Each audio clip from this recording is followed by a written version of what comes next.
Hey guys, we're here at Game Nation, the most competitive locals in Canada. Shout out to Ray. So we're here with Gannon, who you might recognize from Ruggles vlogs. He just finished top 4 at locals. What deck were you playing? I was playing Megalith. Is that Gannon from Ruggles? So what's the reason for playing Megalith? Honestly, it's just one of my favorite decks to play. It's like a combo-based deck, so like you have to think out most of your plays. It's not as good as like the obvious best deck of the format, but like if you go first, you set up Dweller Barones, which just kills them. They can't out it. Unless they draw a Droplet, which is anyone maining that card right now? But yeah, against every other deck, it's just fine. You just, most of the time you have to outplay them. Because your deck, like, it's not like a really, really good deck. It's just, yeah, it's not like the best deck ever, but like it's a deck where you have to think out your plays a lot. You can easily misplay, as I did against Victor really badly. So yeah, let's just get into the profile. Awesome, let's go. So we're going to start off 3 Chalice Slime. It's the main starter of the deck. You discard a card in your hand, that's not a cost, so if they ash it, you keep the card. Special summon incantation from your deck. That's basically all it does. If you don't ritual summon that turn, you take 2,500, but you're always ritual summoning anyway. And the other effect never comes up. Next, it's 2 Fool. You could play 3, but I like 2 because you just don't brick on it as often. When it's summoned, you add back a ritual monster and it copies the level. So it actually copies the level first, which I found out today, which is why I misplayed. I realized it was a 4 instead of a 2, so I could have made Dweller instead of anything else. So yeah, you add it back, and then as a quick effect during your either player's turn, you can ritual summon. So like, yeah. 3 Ophiel. On summon, it searches a Megalith monster, and then you can use it to ritual summon. The ritual effect is once per turn, the add effect is not. Yeah. Hagith, it's the same thing as Ophiel, except it searches for spells and traps, so it's also like a ritual spell and everything. And then the 1 Auk, you use this for one of your combos. There's like a lot of combos in this deck. It just depends on what your hand is, but you want to end on this or summon it on your opponent's turn. When it's ritual summoned, you draw 1, discard 1, which isn't great, but it lets you ritual summon anything. These 2 lock you into Megalith monsters that you have to ritual summon. So if you want to ritual summon anything else, you're locked in Megaliths. But this one's anything. Then we're playing the like actual ritual spells of the deck. Like 2 Aerotron, it's a quick effect, so you can use it on your opponent's turn. That doesn't really come up though, it's mainly level 8 like ritual spell. And its other effect, it kind of matters, it helps play against Imperm, but you don't really do that. Like, you never summon it really. Next to Bethor, on ritual summon, it destroys cards your opponent controls or you control up to the number of cards in like ritual cards in your graveyard. So if your graveyard's full of ritual monsters, then you pop like up to 10. Like, it's insane. 1 Phalag, it's the worst one, but it's also the best one at the same time. It's the one you summon turn 3 to just kill them. When it's on the field, all your monsters gain 300 attack for each ritual monster in your graveyard, which includes your non-ritual monsters. So you summon Barone, and then you make it like 6,000 attack and just kill them with it. It's also a ritual spell. And then the last 2 ritual monsters are Chaos Max and Ben 10. Ben 10's a combo extender that you can search with your main combos. This is what you want to try to end on. It is basically a floodgate in itself, because your main end board is like always like this. You always have this on your main end board. So what you want to do is on their turn summon it and then like tribute it off to make sure they can't activate monster effects. And then on your turn you bounce this back to resummon this and then tribute it off again, so they're locked out of hand traps on your turn again. You can also, if you hard draw it, just summon it like randomly throughout your turn to make sure they can't hand trap you anymore. It's like really strong. Its main downside is it's a dark, so if it gets I forget Brewis Worm or the other card, like that hurts, but like it doesn't really matter. Your main target for Ben 10 is Diviner. This is how you make your synchro monsters. Your Barone, there we go, that's its name. Yeah, it's basically all it is. And then you're playing 2 incantations. Drawing this one sucks. Drawing this one's fine. If you draw this one, you aren't guaranteed to lose the game, but it hurts a lot. It's the only hard brick in the deck. So this one, when it's summoned from deck, you search for your ritual spells, but you're only playing 1 in the entire deck, technically. This one, when it's summoned from deck, you search for a ritual monster, which your entire deck is ritual monsters. They also have hand effects where you reveal a specific card. This one's ritual monsters, this one's ritual spells. Summon the other one from the deck, but like that doesn't really come up. It does come up for this one sometimes, but like, yeah. And then Scythe, because this deck can Scythe block sometimes. Spells, the ritual spell. You you can only use incantations for it. Like, you can only tribute incantations, but while it's in the graveyard, you can send a incantation from field or hand as a cost to add it back and special summon an incantation from the deck. So this is like your main combo extender. 3 unformed. This is what helps you play through hand traps. You can ritual summon from the deck by tributing twice the level. So if you notice, most of the small ones are 4s, most of the big ones are 8, and Fool is not that one. Fool is a 2.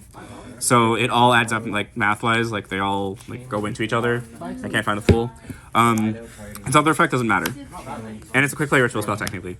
Portal, when you special summon a ritual monster, you add back a ritual monster. So it's just whenever you special summon it, it doesn't have to be a ritual summon. And the first time your rituals die by battle, I believe, they don't die.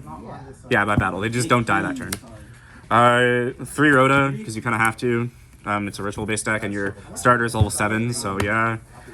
3 Prosperity for consistency. You don't need every card in your extra deck most of the time, but sometimes, like, you just need the right card, and if you don't draw, like, a combo of your, like, ritual spells or anything, you just lose the game outright. And then 2 Tactics and a Cold Bite to try to play either through hand traps or around hand traps. This card sucks, though. Don't play it. It's what actually lost me the game most of the time, because I drew it twice and it just didn't do anything. Talents is nice, though. If I played properly against Victor, I would have, like, actually played the game, but, you know. And then the last card in the deck is a trap card. This is basically called the Haunted, but it's not once per, like, it's not once, so you can activate it every turn. Yeah, and it actually recycles your ritual monsters, because every time they would leave the field, they go back to the bottom of the deck instead when you use its effect. Yeah, it's searchable. It's searchable by Haggith, wherever Haggith is. And how many cards in the main? 40. Awesome. Like, exactly 40, yeah. An extra? Extra deck. So, obviously, Barone. You need this for all of your end boards. And then Entis, because sometimes you just need to pop a card on their field. Like, if they have Floodgate and you just hard draw the Herald. However, also, you can set up a Scythe Lock if you get, like, hand traps so you can't make the Barone. So, like, you can use Elf to bring back your thing to pop it. Like, send this to pop the Scythe. So, like, yeah. 2 Herald, the Arclight. Sometimes you just need the second one. It doesn't come up that often, so you banish it with Prosperity, but sometimes you just need the second one. 2 Dweller. This Dweller is a 15th card in the extra deck. You don't really need it. Sometimes, like, most of the time, the first Dweller is fine, but I just had a 15th extra deck slot, and I couldn't figure out what else to put in. Gallant Granite is Rhoda for your rocks, and every Megalith is a rock monster, so you just search rocks. The other effect doesn't matter because you're never using it. Baguska, because if you're not playing tier... Yeah, if you're not playing against tier, you need another win condition because most of the time you're ending on Barone Dweller. So if you can't get into your ritual like your Chaos Max, then you just end on this, and most of the time they're passing. And then this is for time because it happens, and then this is another card that is, like, questionable. You don't need to play it, but you're playing a lot of Exceeds that just sometimes stick on the board. So, and then for links, you're playing the 1 Elf. Like I said, sometimes you can't end on the Barone, so you use this to trigger a Scythe if you need to. IP, some end boards can just end on it if you need to. This thing's kind of a flex spot. You don't really need it either, but sometimes you just need an extender to, like, be able to put up game. So you just steal their Ishizu cards, the ones that mill themselves. Like, not the ones that banish, just bring back because you just probably lose if they do that. Dagda to set Scythe, the only reason. Lambda, so this is a mistake. I meant to set Gamma, but forgot. And that's why this is in here. This could be literally anything else. There's that one.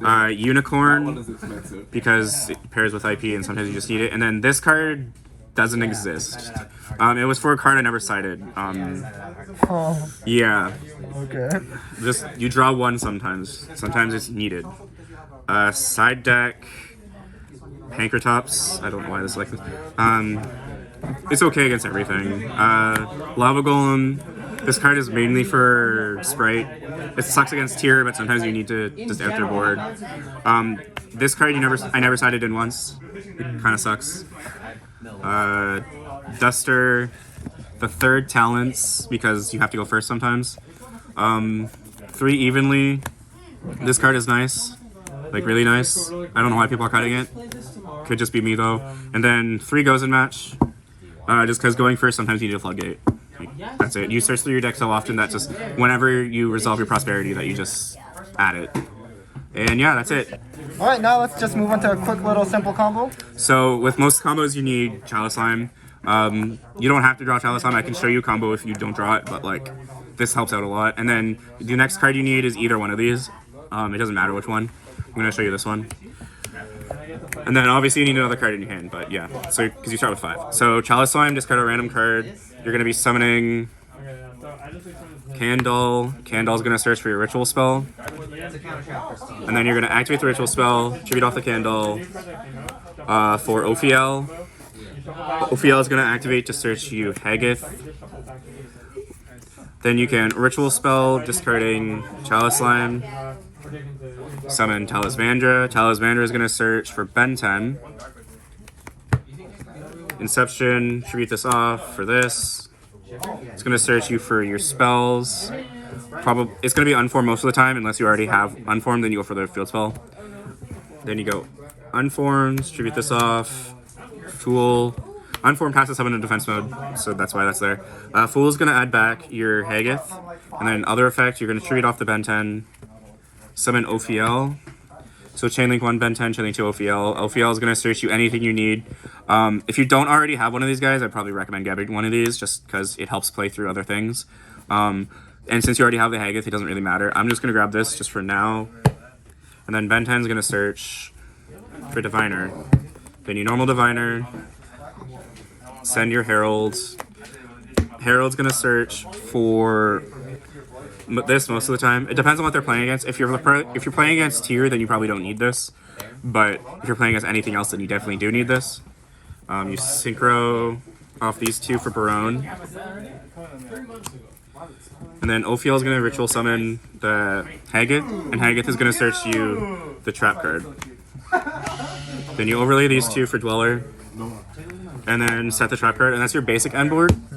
That's with like no other extenders or anything. So their turn you're gonna Dweller, and then you can detach this for cost. You have to make sure you just do that, and then you summon it back with Emergence, and then Emergence will discard either one of these or whatever else you added to summon the Bethor on their turn. And then the Bethor is gonna pop a minimum of 3 cards, like a minimum of 3. And since they're locked out of their graveyard, none of their effects are going to trigger. And you have an Omni Negate in Barone to protect either the Dweller, or if they don't stop the Dweller, anything else. And now you have follow-up because you have a Fool. Because Fool is like anything in the deck. And you have Emergence, which is also just summons back Ophiel, which isn't going to do anything, but it's a ritual spell. Amazing, amazing. Thank you so much for the deck profile and combo guide. Any last shoutouts? Yeah, shoutouts to the Dysfunctional Family Group Chat. You guys know who you are. Shoutouts to Ray and GN. Shout out to Mario's Gaming World from Belleville.